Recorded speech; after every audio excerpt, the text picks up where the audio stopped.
Now this panel discussion is followed by an online presentation by Neeraja Sheth. She is going to present a paper on KANYATVA of the Panchakanya, the ideal of femininity in Hinduism. Neeraja Sheth is currently a researcher at Chennai Vishwavidyapith. She has worked as senior executive positions in information technology consulting responsible for multi-million-dollar global initiatives. She has a bachelor's degree in electrical engineering from Gujarat University, Ahmedabad, India, and a master's in business administration from Southern Methodist University, Dallas, USA. She enjoys road trips, cooking, trekking, photography, and so on. And she is now working for a PhD, towards a PhD in Indian knowledge systems at Chennai Vishwavidyapith. Topic, very interesting topic, KANYATVA of the Panchakanya. Over to you, Neeraja Sheth. Thank you, sir. Thank you, Nagaraj. I'll just share my Hari Om, Namaste, Pranam, everybody. Thank you to Indica for the opportunity to present in this August gathering. I know I'm well aware I'm in the presence of academicians and great researchers. My name is Neeraja Sheth, and my topic today is the KANYATVA of the Panchakanya, the ideal of femininity in Hinduism.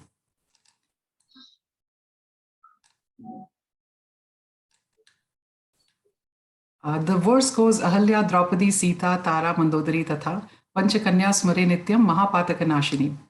Now, these lines are quoted very often, and it is said that remembering these 5 maidens, Panchakanya, every day, AHALYA, DRAUPADI, Sita, Tara, and Mandodari, will destroy great offenses. So 4 of these women are from the Ramayana, and Draupadi is from the Mahabharata. Sometimes Kunti, who is Draupadi's mother-in-law, is also mentioned in the place of Sita, so she's the 6th juror. Kanya usually refers to unmarried young women. So why would these wives and mothers who are called ideals, be called Kanya here? So there's a possible variation in the word that is presented by some researchers, that instead of Panchakanya, it is Panchakanya Smare Nityam, and over the years, it has started getting pronounced as Panchakanya. Very plausible explanation. Swami Vivekananda, though, has quoted these as Panchakanya, and so he has reminded us that he sees them as relevant in our times. And so we explore the concept of Kanyatva. What makes a woman a Kanya? We will look at the defining life events of these women. And then with the modern feminist movement, are the Panchakanyas still considered relevant? Are they iconic? Why are these women called Kanya, and why are they in this group called Panchakanya? The very first of them is AHALYA. She was a perfectly planned creation of Brahma. Indra approached her in the guise of her husband, Gautama. And in the Valmiki Ramayana, it is said that she knew it was Indra, but in an ill-advised move, born out of curiosity, she complied with his wishes anyways.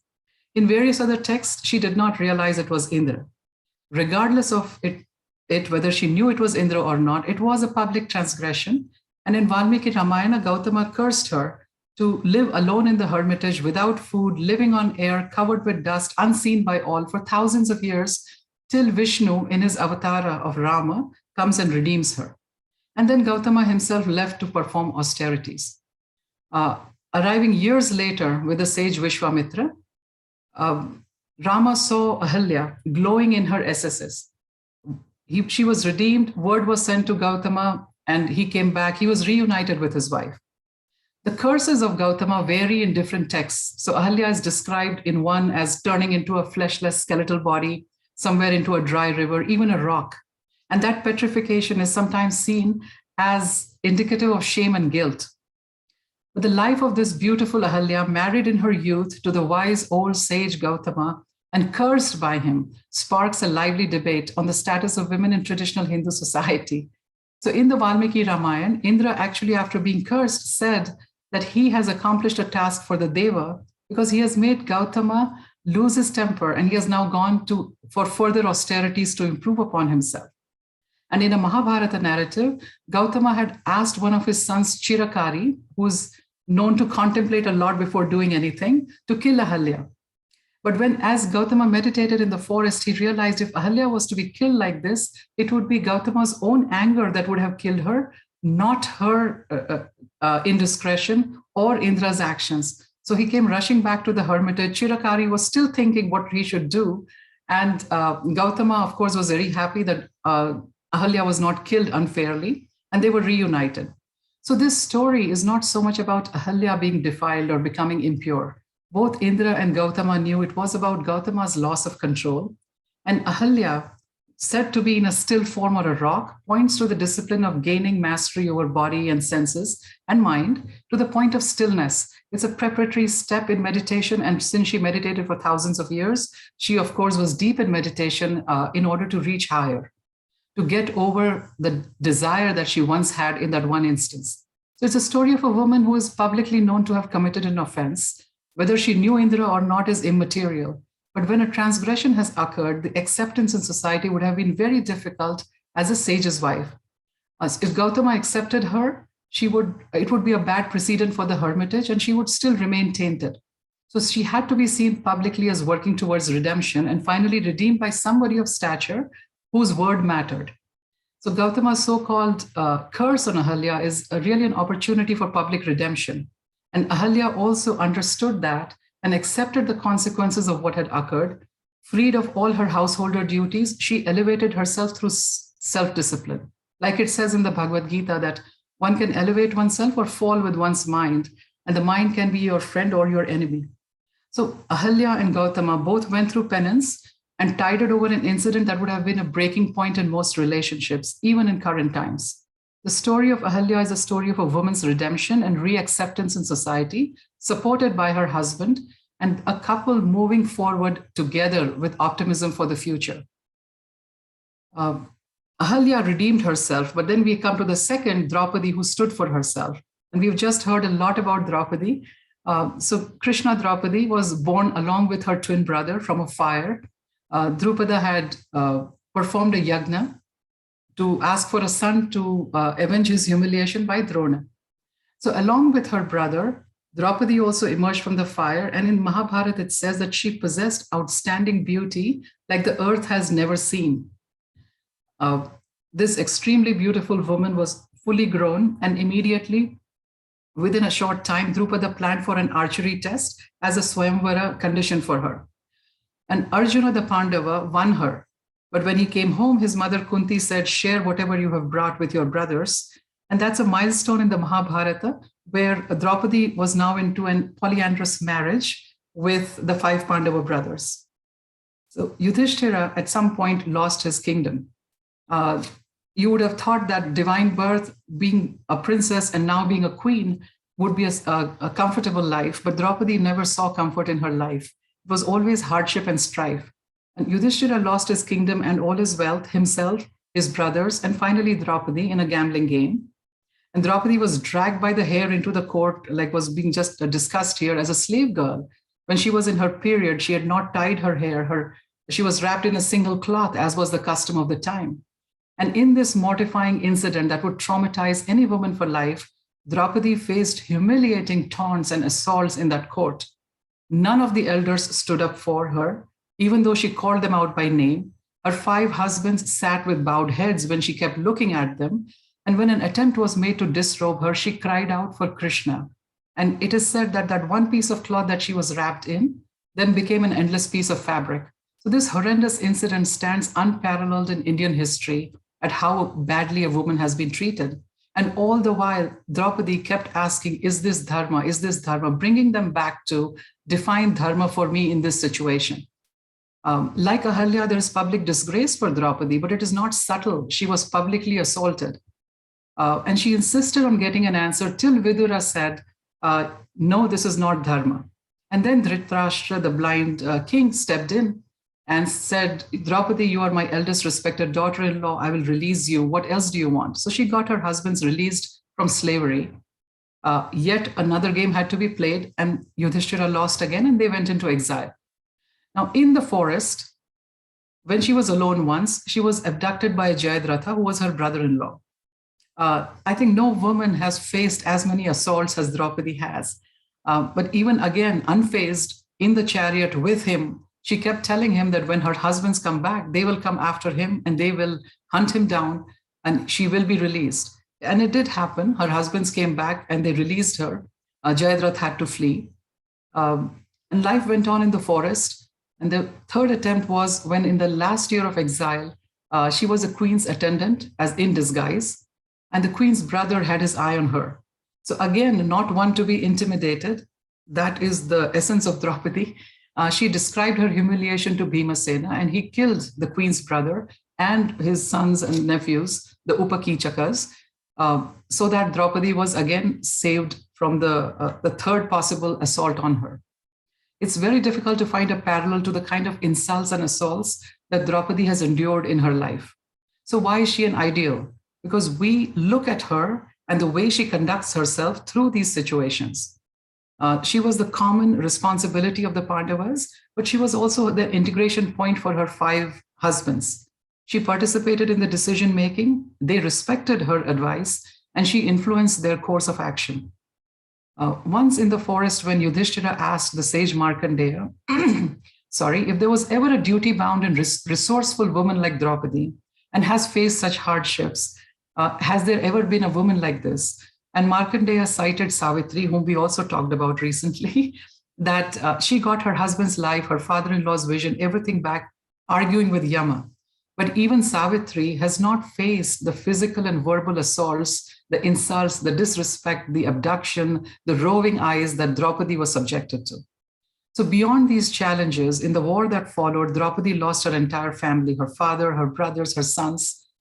And yet, after the war, when Yudhishthira was filled with remorse, and he said that he may not want the kingdom, he would rather renounce it, Draupadi stood along with the other Pandavas, reminding him of his duties and said he has to take on the responsibilities of the kingdom. So Draupadi's images of a stunning beauty, an intelligent, sharp-tongued woman, a dignified queen, and a close friend of Krishna.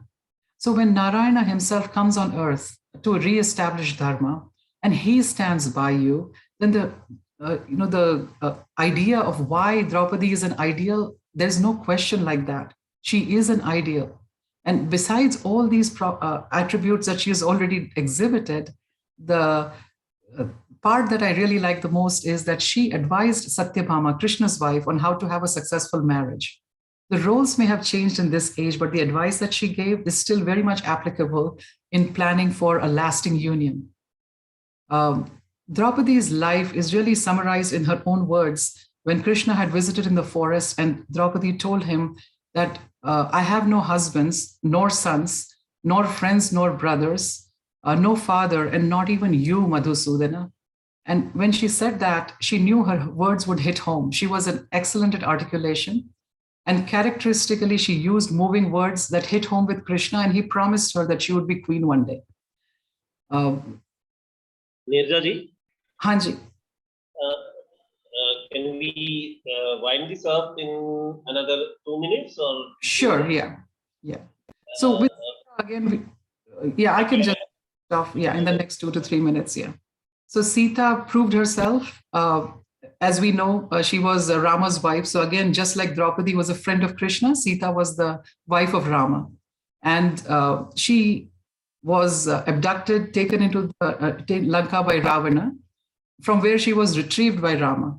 And the biggest point of her life is that she decided that she will enter the fire when Rama said that he cannot take her back. She is free to do whatever she likes with her life now. The battle was only fought for the honor of the family. And when she entered the fire, Agni himself said that she's inviolate and presented her to Rama, who said he knew she was inviolate. They are 2 parts of the same person. Kunti, who is the 6th juror, is sometimes taken in place of Sita, and she is the grand matriarch of the family. We've already discussed her, so I will just move on from her. Tara, who is the wife of Vali, king of Kishkinda, the Vanara king, is known for her diplomacy and for her conciliatory tone of voice, for the words that she uses, and for calming down Vali first, and then Lakshmana later in an encounter with Sugriva. Mandodari, who was the wife of Ravana, was a very intelligent a daughter of Mayasura, and she was an advisor to Ravana. He listened to all her advice except for the last one, where she had told him, let Sita go. So just coming down to these last 2 slides, Kanyatva, what is the essence of a Kanya? And this is usually taken as virginity, chastity, purity. But is this how we described a Kanya, which no prior relations with a man, physically intact, untouched by a man? Would these be the attributes by which we would know our iconic women? Why would we describe our women in terms of relations with other men in order to qualify with relations with yet other men? So each of these popular concepts of maidenhood are commonly used to evaluate women in terms of relations with men. Women who are called iconic would not come down through the ages with such a limited version of greatness. The feminist movement that started in the West and has spread in the world is probably in its third wave, or some people say it has already moved on to its fourth. But now the feminists with the lipstick, high heels, and cleavage, proudly exposed by low-cut necklines, are exactly opposed to the first two phases of the movement that deal with male oppression. And there are anti-Equal Rights Act voices that point at possible unavoidable consequences.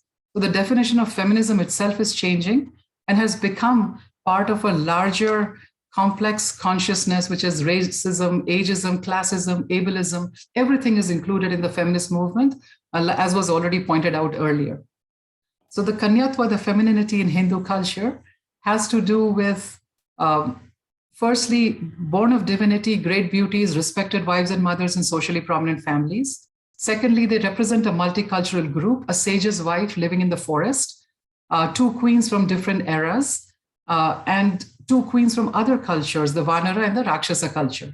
At all times, these women have focused on dharma. The Vedic culture, which is based on Varnashrama dharma, describes duties. And the distinction of duties by gender is applied by social norms in each society. It does not enforce equity across gender. It recognizes the strengths of each gender. The class and the profession and the duties are distributed accordingly. So the Panchakanya do not see themselves as oppressed by society. Instead, their focus was on ensuring that they perform their prescribed duties in accordance with dharma. They did not ask to be equal to men. They actually stood their ground as women, and therefore they are called iconic. Thank you, Neeraja. Thank you so much. That was a very wonderful explanation of the Panchakanya. Thank you very much for joining us. And now we have to move on to our next session. So thank you for joining us. Thank you. Namaskar.